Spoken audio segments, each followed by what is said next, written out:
ntushobora gufata abasoda bawe ngo ubaruke mu gihugu kanaka ubambura imyambaro y'igihugu cawe bambara imyambaro y'ikindi gihugu bagiye kugwaniramwo hanyuma uhambura ibigwanisho vyawe baze gukoresha ibigwanisho vy'ahandi.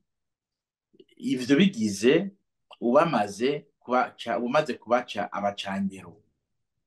Bamaze kuba abacangero rero, umucangero nta gaciro agira, aricwa, arafatwa mpiri, aricwa yafashwe mpiri, na cane cane ko perezida numvise umenga yabifashe kumenga nibisanzwe gufatwa mpiri, ahubwo avuga ati nta n'uzi ko ari n'abarundi.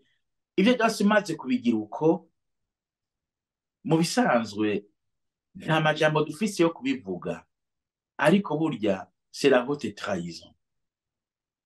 Il a trahi l'armée, il a trahi le peuple burundais. Est-ce que yarabibona ko ari vyo?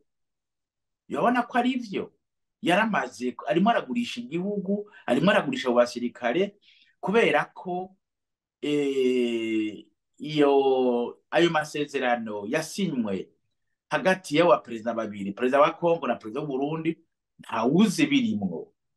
Mugabo uravye ingene biriko biragenda, ikirimo n'amahera baha uwo muntu. Si amahera y'igihugu, kuko yabara y'igihugu bovuze bati mu ntambara abasoda bacu bariko baragwana muri Kongo hazovayo amafaranga ngana uko azokoreshwa ibi n'ibi n'ibi bikinjira muri wa rutonde rw'amafaranga akoreshwa ku mwaka bita budget national.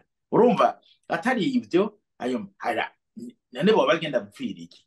Arafise yo mukamwo, ivyo mukamwo navyo si ivy'igihugu ni ivyiwe. Ivyo vyitwa kugurisha igihugu.